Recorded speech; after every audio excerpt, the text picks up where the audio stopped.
Hello friends, मैं अनुराग आप लोगों का स्वागत करता हूं आपके अपने YouTube channel earth academy with अनुराग में। आज इकोनॉमिक्स का नया सेशन लेकर के आया हूं, बैंकिंग क्षेत्र। जैसा कि मैंने आपको बोला था कि इसके बाद बैंकिंग क्षेत्र मैं लेकर के आऊँगा, ठीक है, इकोनॉमिक्स का नया चैप्टर। और बैंकिंग क्षेत्र में आज इतना ही हो पाएगा क्योंकि थोड़ा सा लेट हो गया है और लाइट वगैरह भी नहीं है आज। तो क्या है कि आज मैं इतना ही पढ़ाऊंगा आपको, और उसके बाद जो आपका नेक्स्ट होगा इसमें कुछ मुख्यालय होंगे, कितनी बैंकों के कहाँ पर मुख्यालय हैं, और नई नई बैंकों का अभी कुछ नई बैंकों में विलय हो गया है, वो चीज़ें मैं आपको कल क्लियर करवाऊंगा, ठीक है, कल वाले टॉपिक में। तो कल मैं यही टॉपिक लेकर के आऊँगा, ठीक है। तो चलते हैं, आज क्या है देखते हैं, भारतीय रिजर्व बैंक के प्रथम गवर्नर। और एक चीज़ मैं बता दूं कि जितनी भी बैंकें आपके यहाँ हैं, भारत में हैं, जितनी भी बैंकें होती हैं, ये सभी बैंकों का जो प्रधानमंत्री होता है, पीएम होता है, वो आपका भारतीय रिजर्व बैंक होता है, ठीक है ना।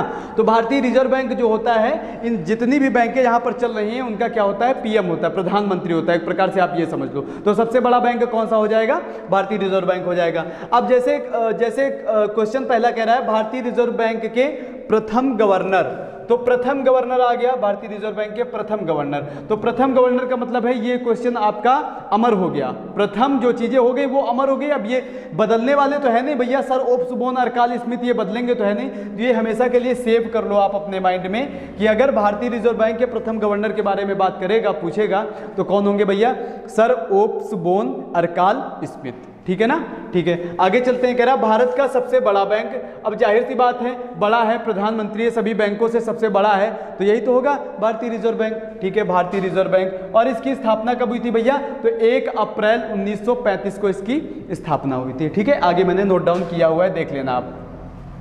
अब नेक्स्ट कह रहा है भारतीय रिजर्व बैंक का राष्ट्रीयकरण कब हुआ था, तो भारतीय रिजर्व बैंक का राष्ट्रीयकरण कब हुआ था, 1 जनवरी 1949 को भारतीय रिजर्व बैंक का राष्ट्रीयकरण हुआ था, ठीक है ना। उसके बाद कह रहा है भारतीय रिजर्व बैंक का मुख्यालय, मैंने कहा है आज कुछ चीजें मैं क्लियर करवा दूंगा, जैसे भारतीय रिजर्व बैंक का मुख्यालय तो आपको याद ही होना चाहिए कंफर्म, और भारतीय रिजर्व बैंक की तरह आपका LIC का है, LIC का मुख्यालय भी मुंबई में है।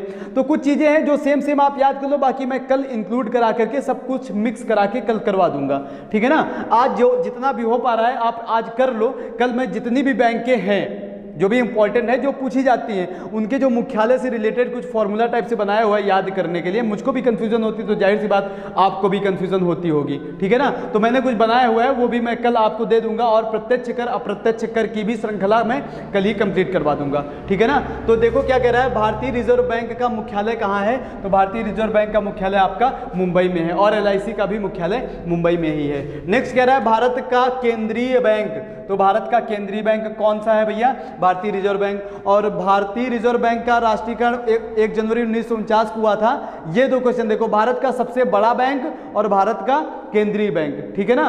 भारत का सबसे बड़ा बैंक आपका भारतीय रिजर्व बैंक, और भारत का केंद्रीय बैंक भारतीय रिजर्व बैंक। नेक्स्ट क्वेश्चन कह रहा है 1 रुपए के नोट तथा सिक्के कौन जारी करता है, ये क्वेश्चन मैंने कल भी आपको करवाया हुआ है, ठीक है ना।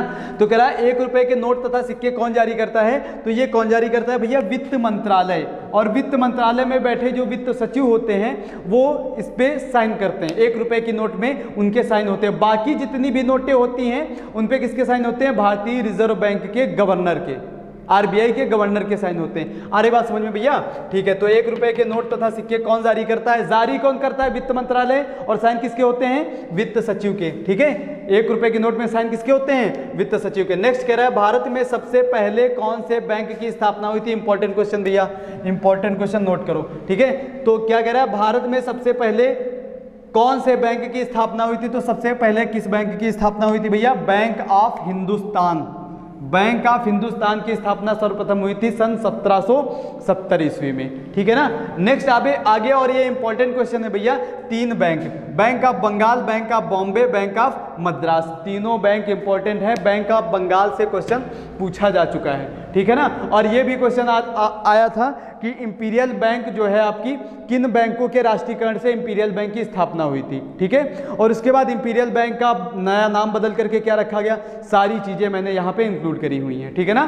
तो ठीक है, चलते हैं। कह रहा बैंक ऑफ बंगाल की स्थापना कब हुई थी, तो बैंक ऑफ बंगाल की स्थापना 1806 ईस्वी में हुई थी, ठीक है। 1806, 1840, 1843 Bank of Bengal, Bank of Bombay, Bank of Madras, ठीक है। 1800 1806, 1840, 1843, याद रखना 1806, 1840, 1843। अब नेक्स्ट चलते हैं, कह रहा तीनों बैंक के, कौन सी तीन बैंक भैया, यही बैंक। कह रहा तीनों बैंकों का विलय करके कौन सी बैंक बनाई गई, तो अर्थात अगर Bank of Bengal, Bank of Bombay, Bank of Madras को विलय कर दिया गया सन 1921 ईस्वी में, और विलय करके क्या बनाया गया, इंपीरियल बैंक। ठीक है, उसका नाम क्या था, इंपीरियल बैंक से क्वेश्चन आया हुआ है कि तीनों बैंकों का विलय करके कौन सी बैंक बनाई गई, तो इंपीरियल बैंक बनाई गई। ठीक है ना। फिर इंपीरियल बैंक का नया नाम क्या रखा गया, भारतीय स्टेट बैंक। इंपीरियल बैंक कब मतलब गठित करी गई, तीनों को मिला करके 1921 ईस्वी में। ठीक है ना, सारी चीजें आप याद रखना।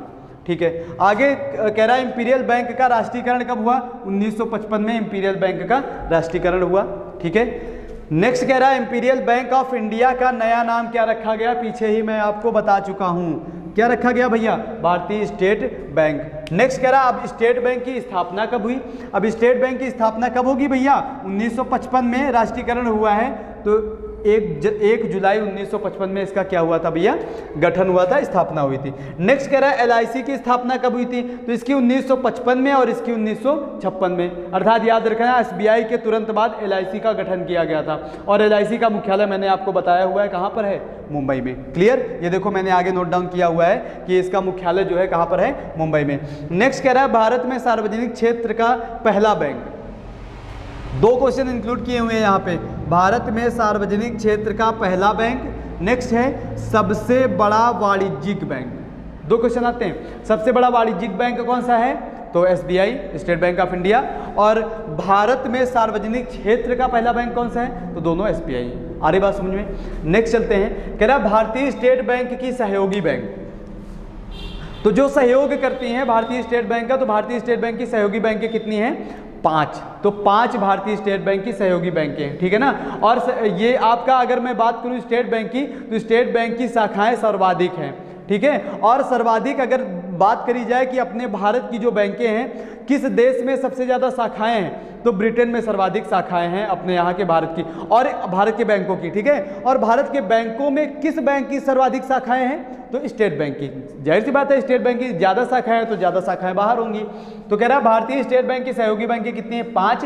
और इसमें आगे देखो कह रहा है देश का पहला तैरता हुआ एटीएम कहाँ पर बनाया गया या फिर कहाँ पर इसकी स्थापना करी गई, तो कोच्चि, केरल में इसकी स्थापना करी गई थी सन 9 फरवरी 2004 में। ठीक है, 9 फरवरी 2004 को कोच्चि में तैरते हुए एटीएम की स्थापना करी गई थी या फिर गठित किया गया था। ठीक है, और ये जो एटीएम था आपका एसबीआई का ही था, स्टेट बैंक ऑफ इंडिया का। आगे चलते कह रहा है किस बैंक की शाखाएं सबसे ज़्यादा, मैंने बता दिया है एसबीआई की। भारतीय बैंकों की सर्वाधिक शाखाएं किस देश में, मैंने अभी बताया ब्रिटेन में है। ठीक है, उसके बाद कह रहा है इलाहाबाद बैंक की स्थापना कब हुई थी, इलाहाबाद बैंक की स्थापना पूछा गया था इसलिए मैंने इसको नोट डाउन किया हुआ है, 1865 ईस्वी में इलाहाबाद बैंक की स्थापना करी गई थी। ठीक है, नेक्स्ट चलते हैं, कह रहा भारतीयों द्वारा संचालित प्रथम बैंक, तो भारतीयों द्वारा संचालित, संचालन का मतलब है कि वहां पे जो भारतीय थे आपके हम लोग भारतीय लोग वो संचालित कर रहे थे उसको। ठीक है, उनका संचालन, वो संचालन कर रहे थे उस बैंक का, मतलब कर्मचारी थे एक प्रकार से ये समझ सकते हैं। और उस पर अधिकार किसका था, उच्च पदाधिकारी या फिर बाहर का कोई था उसका उच्च अधिकार था, और ये जो संचालन कर रहे थे वो केवल भारतीय कर्मचारी थे। नेक्स्ट क्वेश्चन कह रहा है पूर्ण रूप से भारतीयों का बैंक, मतलब पूर्ण रूप से अर्थात उसके जो बॉस हैं, हेड हैं, वो भी भारतीय हैं और जो कर्मचारी हैं वो तो भारतीय हैं ही। तो पूर्ण रूप से अगर भारतीयों की बैंक कहा जाएगा तो किसको कहा जाएगा, पंजाब नेशनल बैंक को, पीएनबी को पूर्ण रूप से भारतीय बैंक कहा जाएगा। नेक्स्ट क्वेश्चन कह रहा है भारत में सर्वप्रथम कितनी बैंकों का राष्ट्रीयकरण हुआ, तो भारत में सर्वप्रथम कितनी बैंकों का राष्ट्रीयकरण हुआ, 14 बैंकों को। कब, 19 जुलाई 1969 को। उसके बाद फिर 1980 में क्या होता है, 6 बैंकों का और विलय होता है इसमें। ठीक है, 6 बैंकों का और राष्ट्रीयकरण होता है। कह रहा है 1980 में कितनी बैंकों का राष्ट्रीयकरण हुआ, तो 6 बैंकों का।